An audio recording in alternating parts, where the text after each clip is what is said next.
خوشخبری وہ خوشخبری جس کا دنیا کو انتظار تھا، اب اس خوشخبری کا باقاعدہ اعلان کسی وقت بھی واشنگٹن سے متوقع ہے، جو پاکستان کی سفارتی کامیابی کی محرون منت ہے، اور دنیا پاکستان کی سفارتی کامیابی پر پاکستان کی شکر گزار دکھائی دے رہی ہے۔ دوستو، آپ کا میزبان ڈاکٹر فرقان حمید TR اردو انکر اسٹوڈیو سے سلام عرض کرتا ہے۔ دوستو، دنیا کی تاریخ میں بعض لمحات ایسے آتے ہیں جب انسانیت کی تقدیر ایک باریک دھاگے سے لٹک جاتی ہے۔ گزشتہ 6 ہفتوں سے امریکہ اور ایران کے درمیان جاری براہ راست جنگ نے پوری دنیا کو ایک ایسی ہولناک تباہی کے دہانے پر لا کھڑا کیا تھا جہاں سے واپسی ناممکن لگ رہی تھی۔ آبنائے ہرمز سے لے کر عراق اور شام کے صحراؤں تک بارود کی بو نے عالمی معیشت اور امن کو اپنے لپیٹ میں لے رکھا تھا، لیکن عین اس وقت جب جنگ کے شعلے بھڑک رہے تھے، بین الاقوامی سفارتکاری کے بند کمروں سے ایک ایسی خبر نکلی جس نے سب کو حیران کر دیا، اور اب عالمی سفارتکاری کی تاریخ کا سب سے بڑا اسٹریٹجک موجہ کسی وقت بھی رونما ہو سکتا ہے۔ واشنگٹن اور تہران کے درمیان یہ break through field marshal Asim Munir کی تیار کردہ ترمیمی یادداشت کا نتیجہ ہے۔ امریکی اخبار واشنگٹن سائن کے مطابق امریکہ اور ایران تمام محاذوں پر جنگ ختم کرنے کے لیے ایک جامع امن معاہدے پر متفق ہو گئے ہیں۔ یہ محض ایک عارضی جنگ بندی نہیں بلکہ ایک ایسا اسٹریٹجک بریک تھرو ہے جس کا باقاعدہ اعلان اب کسی وقت بھی متوقع ہے۔ اگر یہ معاہدہ کامیابی سے نافذ ہو جاتا ہے تو گزشتہ 6 ہفتوں سے جاری خونی تصادم اور عارضی جنگ بندی ہمیشہ کے لیے ایک مستقل اور قانونی امن میں تبدیل ہو جائے گی۔ لیکن یہاں سوال یہ پیدا ہوتا ہے کہ وہ کون سی طاقت تھی جس نے ان دو کٹر دشمنوں کو، جو ایک دوسرے کو مٹانے پر تلے ہوئے تھے، مذاکرات کی میز پر بٹھا دیا؟ اس عظیم ترین سفارتی کامیابی کا ماسٹر مائنڈ کون ہے؟ اس کا جواب جاننے کے لیے ہمیں تہران کی ان بند گلیوں اور اسلام آباد کی عسکری راہداریوں کا رخ کرنا ہوگا جہاں یہ تاریخ لکھی گئی ہے۔ دوستو، یہ تاریخ کا وہ موڑ ہے جہاں گولیوں کی جگہ الفاظ نے لے لی ہے۔ ذرائع کا دعویٰ ہے کہ امریکی وقت کے مطابق اتوار کی دوپہر تک اس تاریخی معاہدے کو حتمی شکل دے دی جائے گی۔ یہاں سب سے اہم سوال یہ ابھرتا ہے کہ اس تاریخی واقعے کے پیچھے وہ کون سا ہاتھ تھا جس نے ان دونوں روایتی دشمنوں کو مذاکرات کی میز پر بٹھا دیا؟ وہ کون سی قوت تھی جس نے واشنگٹن اور تہران کے درمیان جمی برف پگھلائی؟ اس کا جواب ہمیں تہران کی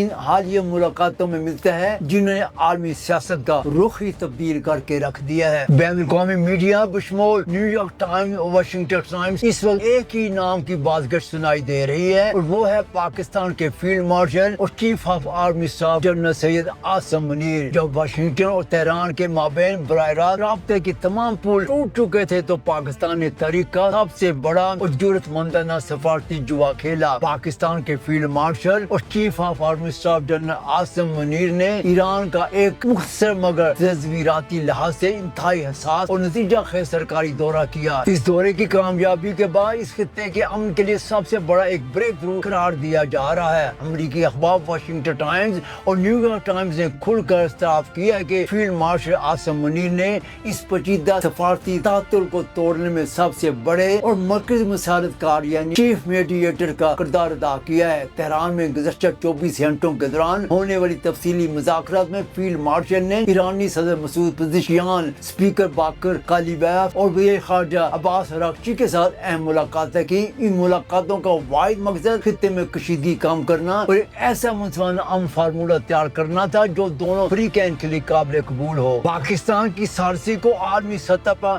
ماسٹر اسٹروک کہا جا رہا ہے۔ ایرانی سفیر نے بھی اعتراف کیا کہ پاکستانی حکومت بالخصوص وزیر اعظم شہباز شریف اور فیلڈ مارشل عاصم منیر کی مخلصانہ کاوشیں اس امن کی راہ ہموار کرنے کا بنیادی سبب بنی ہے۔ تہران سے واپسی پر وفاقی وزیر داخلہ محسن نقوی کا ایرانی حکام سے رابطہ اور مذاکرات کی کامیابی پر مبارک دینا اس بات کا ثبوت ہے کہ پاکستان نے ایک ذمہ دار ایٹمی طاقت کے طور پر مشرق وسطی کو ایک بڑی آگ سے بچا لیا ہے۔ نیو یارک ٹائمز کے مطابق پاکستان کی اس اعلیٰ سطحی سفارتکاری نے تہران اور واشنگٹن کے درمیان وہ اعتماد بحال کیا جو دہائیوں سے مفتوح تھا۔ یہاں یہ سمجھنا بہت ضروری ہے کہ پاکستان کے لیے یہ ثالثی اتنی اہم کیوں تھی۔ پاکستان کی ایران کے ساتھ طویل صلات ملتی ہے اور مشرق وسطی میں کسی بھی قسم کی جنگ کا براہ راست اثر پاکستان کی داخلی اور معاشی سیکورٹی پر پڑتا ہے۔ فیلڈ مارشل عاصم منیر نے تہران میں ایرانی قیادت کو یہ باور کرایا کہ اس جنگ کا جاری رہنا کسی کے مفاد میں نہیں، اور مزاحمت کے ساتھ ساتھ سفارتکاری کا راستہ ہی ایران کے باوقار موقف کو دنیا کے سامنے ثابت کر سکتا ہے۔ ایرانی سفیر کے مطابق ایرانی مسلح افواج کی جرأت مندانہ مزاحمت نے جہاں مذاکراتی میز پر ان کے موقف کو تقویت دی، وہیں پاکستان کے مخلصانہ کردار نے دوسرے فریق یعنی امریکہ کو بھی لچک دکھانے پر مجبور کیا۔ لیکن اس کہانی کا دوسرا بڑا رخ واشنگٹن میں موجود ہے، جہاں وائٹ ہاؤس کے اندر ایک اور عظیم سفارتی نیٹ ورک کام کر رہا تھا جس کے تانے بانے دنیا کے کسی مسلم ممالک سے جڑے ہوئے تھے۔ واشنگٹن میں صدر ڈونلڈ ٹرمپ نے خود کو فرنٹ فٹ پر آ کر اس ڈیل کو یقینی بنانے کے لیے اپنی تمام سیاسی قوت صرف کر دی۔ ٹرمپ نے پاکستان، سعودی عرب، قطر، متحدہ عرب امارات، مصر اور ترکی کی قیادت سے ٹیلی فونک رابطے کیے۔ انہوں نے خصوصی طور پر پاکستان کے فیلڈ مارشل عاصم منیر جنہوں نے اس ثالثی میں کلیدی کردار ادا کیا ہے کے علاوہ سعودی ولی عہد محمد بن سلمان، ترکی کے صدر رجب طیب ایردوان، متحدہ عرب امارات کے صدر محمد بن زائد، قطر کے امیر تمیم بن حمد الثانی اور مصر کے صدر السیسی سے گفتگو کی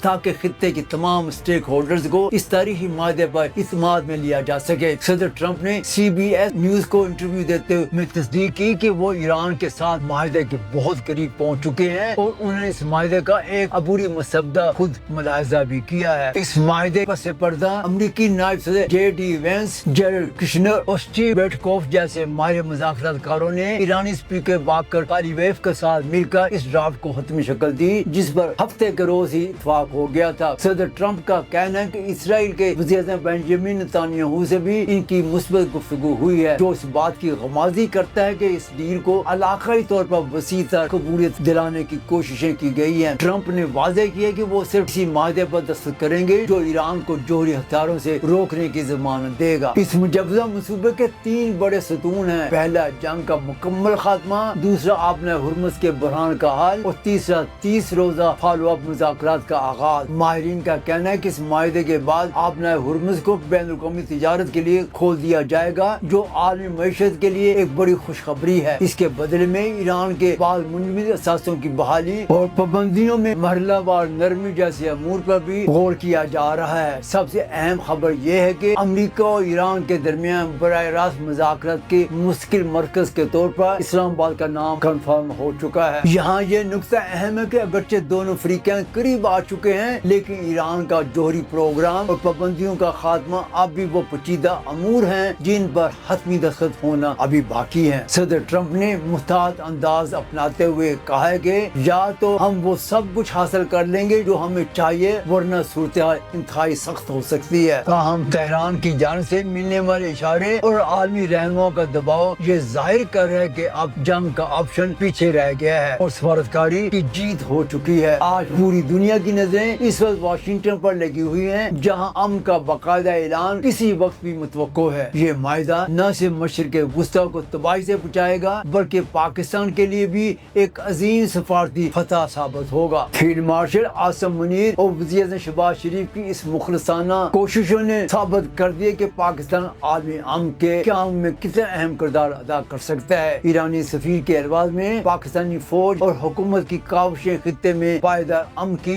راہ ہموار کر چکی ہیں۔ دوستو، جنگیں بارود سے شروع ہوتی ہیں لیکن ختم ہمیشہ ایک ٹیبل پر ہی ہوتی ہیں۔ امریکہ اور ایران کے درمیان یہ مجوزہ مفاہمت نہ صرف معاشی خوشحالی لائے گی بلکہ آبِ حرمت سے گزرنے والے عالمی تجارت کے راستوں کو بھی محفوظ بنا دے گی۔ ہم اس وقت ایک ایسی تاریخی گھڑی میں کھڑے ہیں جہاں پاکستان کی ثالثی نے دنیا کو ایک عظیم تر تصادم سے بچا لیا ہے۔ اب دیکھنا یہ ہے کہ کیا یہ امن مستقل ثابت ہوگا یا سیاست کے نظر ہو جائے گا۔ ہمیں اپنی رائے سے ضرور آگاہ کیجیے۔ اب اپنے میزبان ڈاکٹر فرقان حمید کو TR اردو انقرہ اسٹوڈیو سے اجازت دیجیے۔ اللہ حافظ۔